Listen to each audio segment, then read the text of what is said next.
아이들과 어떻게 놀아야 하나 고민하시는 어른들 많죠? 오늘 그거 알아볼게요.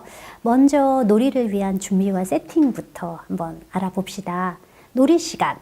놀이 시간은 길면 길수록 좋은데요. 자유놀이 할 때는 보통 30분에서 60분 사이가 적당합니다.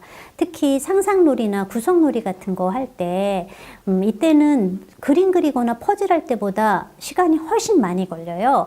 그래서 이런 놀이 할 때는 충분한 시간 제공해 주는 게 좋아요. 놀이 시간이 너무 짧게 되면 이게 아이들의 행동이나 정서 문제 유발할 수 있는데요. 좀 놀만 하면 끝내야 하고 또 논 거 다 정리해야 되잖아요.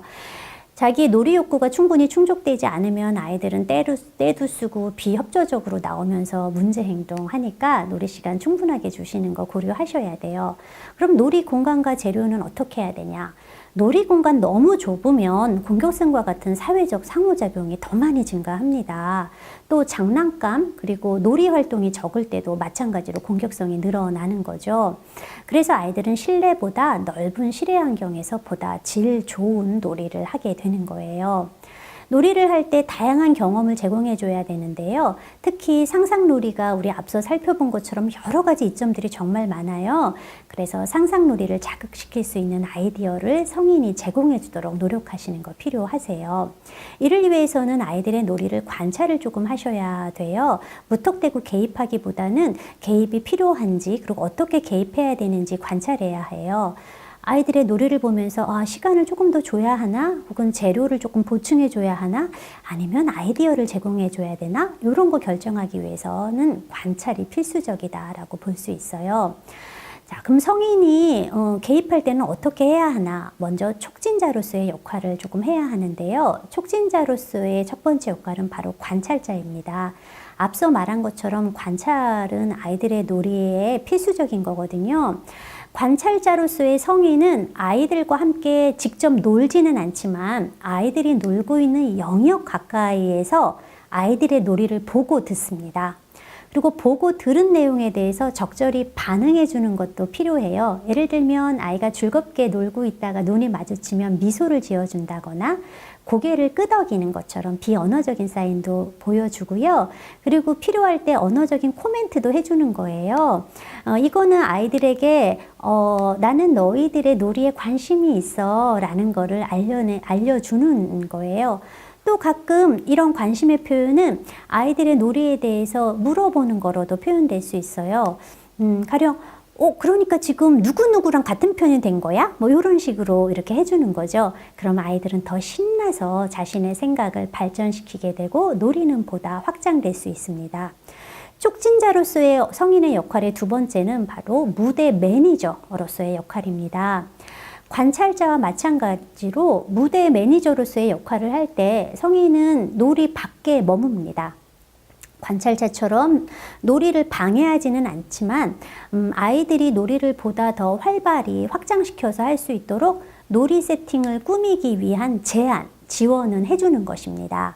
아이들이 함께 놀고 더욱 흥미롭게 놀 수 있도록 그동안의 경험도 상기시켜주고 지식도 제공해주고 놀이 주제도 제공해주는 거죠. 또 시간, 공간, 소품 이런 것도 지원해줘요. 예를 들어 집이 필요한 아이에게 냉장고 박스를 건네준다거나 식당 놀이를 하는데 조금 지지부진하게 이루어지면은 메뉴판을 만들어 보는 것은 어떨까? 이런 식으로 권하는 거죠. 또 촉진자로서의 성인의 역할 중에 하나는 놀이 파트너의 역할입니다. 앞서 두 역할이 아이들의 놀이에 참여를 하지 않았다면 이 역할에서는 성인은 아이들의 놀이에 직접 참여하면서 함께 놀이를 하는 건데요. 하지만 놀이 파트너로서의 성인은 작은 역할만 맡아야 돼요. 결코 주연 되려고 욕심내시면 안 돼요. 조연의 역할을 하면서 다양한 놀이 기술을 선보이거나 또래 간의 상호작용을 촉진, 격려해 주는 거에 머물러야 하는 거죠. 마지막으로 촉진자의 역할 중에서 가장 강력한 적극적인 역할이 바로 놀이 지도자로서의 역할입니다. 아이들의 놀이를 보다 풍부하게 만들고 확장시켜주기 위해서 때때로 성인은 직접적인 시연이나 제안을 해야 될 필요도 있습니다.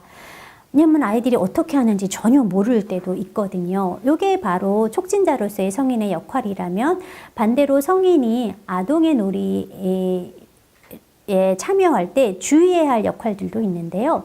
첫 번째로서는 참여하지 않는 것입니다. 가끔 성인들은 놀이는 아이들만의 영역이고 그래서 성인이 아이의 놀이에 참여하는 것은 아동의 놀이를 방해하는 행동이며 불필요한 행동으로 여기기도 해요. 물론 잘못된 참여는 분명히 발달을 방해하는 행동이에요. 하지만 어떻게 놀아야 하는지 모르는 아이나 혹은 나쁜 방식으로 노는 아이에게는 반드시 성인의 참여가 필요하고요. 특히 부모 자녀 간의 애정적인 관계가 부족할 경우에는 반드시 놀이에 참여해서 관계 형성을 도모하는 것들이 필요합니다. 또 두 번째로 좀 나쁜 역할은 뭐냐면 성인이 자꾸 지시하고 가르치려 드는 것이에요. 이런 행동들은 아이의 놀이를 중단시키게 됩니다. 아이에게 무엇을 해야 한다고 말하거나 아니면 자꾸 놀이를 학습 활동으로 유도해요. 이건 무슨 색일까? 뭐 이런 식으로.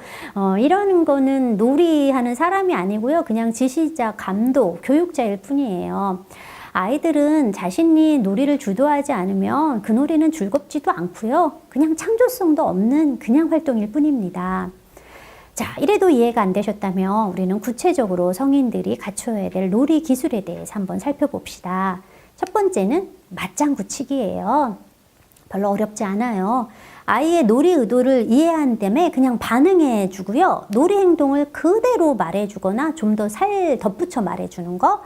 우리 지난번에 배웠던 행동 반영, 부연 반영, 뭐 정서 반영 이런 거 해주면 돼요. 아이가 자동차 막 이렇게 블럭으로 막 연결을 하면 자동차 많이 넣으려고 블럭 계속 연결한 거구나 뭐 이런 거. 네가 말한 그 감기 걸린 강아지가 지금 병원으로 오는 거구나 이런 식으로 이제 아이가 한 거에 대해서 우리가 적극적으로 좀 더 이렇게 코멘트를 해주는 거죠. 이러면 이제 아이들은 내가 관심 받았다 라는 생각에 기분도 좋고요. 더욱더 열심히 놀이에 참여하게 됩니다. 두 번째로는 정서를 공유해 주는 것입니다. 아이의 감정을 성인과 함께 공유하면서 친밀감, 상호 호혜성 두텁게 할 수 있어요. 전에 배웠던 정서 반영 많이 활용하는 거예요. 놀이는 긍정적인 감정을 수반하는 거기 때문에 아이의 놀이를 할 때 성인도 역시 긍정적인 정서를 표현해 주면 좋고요. 또 놀이할 때도 간혹 맘대로 안 돼서 좌절될 때 있거든요. 이럴 때 그런 부정적인 감정에 대해서도 공감해 주고 또 지나치게 흥분하면은 이때도 좀 공감해 주면서 안정될 수 있도록 지도해 주는 거. 이게 다 정서 공유에 해당되는 성인의 놀이 기술이 될 수 있어요. 아이가 뭐 악당들을 다 물리쳐서 기분 좋으면 와 드디어 악당들을 다 물리쳤네 정말 신나겠구나. 혹은 성이 잘 안 쌓아서 짜증나면 성을 높이 쌓는 게 쉽지 않아서 좀 실망했구나 이런 식으로 하고 너무 흥분하면 자 조금씩 마음을 가라앉혀보자 심호흡해보자 이렇게 얘기를 한다라는 거죠. 또 성인의 또 다른 놀이 기술은 대안과 아이디어를 제공하는 것입니다. 놀이가 진행되다가 딱 막혔을 때 그리고 너무 단순한 놀이를 반복할 때 또 놀이할 때 발생한 문제를 스스로 해결하지 못할 때 성인은 적절한 대안, 아이디어 제공하거나 또 이를 이끄는 질문이나 힌트 제공해줘서 아이들의 놀이를 보다 풍성하게 만들어 줄 수 있습니다. 예를 들어서 아이가 긴 찾기를 만들고 싶은데 그거를 잘 못해요. 그럴 경우에 긴 찾기를 만들고 싶구나. 자, 그럼 이 블록을 옆으로 꺾어서 연결하면 꼬불꼬불 긴 다리 만들어질 것 같은데? 뭐 이런 식으로 얘기를 해준다거나 세차하고 싶은데 세차장이 없구나. 그러면 오늘은 이 상자 안에 색종이를 넣어서 알록달록 색칠을 할까? 뭐 이런 식으로 제안을 해주는 것도 좋은 방법입니다. 또 다른 성인의 기술은 직접 가르쳐 주는 것입니다. 특히 놀이 경험이 매우 적거나 그리고 관심사가 제한적이거나 상호작용에 어려움이 있는 아이들은 매우 단순한 놀이만을 반복하거나 혹은 아예 놀이에 관심이 없을 때도 있습니다. 이런 경우 그냥 냅두는 게 아니라 성인은 아이에게 놀이를 가르쳐 준다라는 생각으로 지도할 필요가 있습니다. 구체적으로 놀이시범도 보이고요. 때로는 아이의 손이나 몸을 잡아서 올바른 놀잇감 사용을 유도하고요. 또 해보라고 적극적으로 권유하는 것도 필요합니다. 예를 들면 상상이 전혀 안 되는 애들이 있습니다. 인형집 문 앞에서 친구 인형이 똑똑하면서 문을 두드리는 신용을 하는데 실제 아이는 가만히 멍하니 있어요. 이럴 경우에 엄마가 옆에서 말해주는 거예요. 지금 똑똑했네. 그러면은 누구세요? 라고 하려고 하는 거야. 이렇게 알려줘서 아이가 기대되는 행동을 하도록 유도하는 방법이 있고요. 장난감 칼로 장난감 물을 자루는데 자꾸 칼자루를 거꾸로 잡고 칼질을 해대요. 그거 좀 가르쳐 주라는 거예요. 아이에게 이렇게 손을 잡고서 올바른 방향으로 돌려준 다음에 아, 이쪽으로 잡아야 해. 그래야 잘 잘라지거든 하고 알려주는 거 바로 이게 직접적으로 가르쳐 주기에 해당됩니다.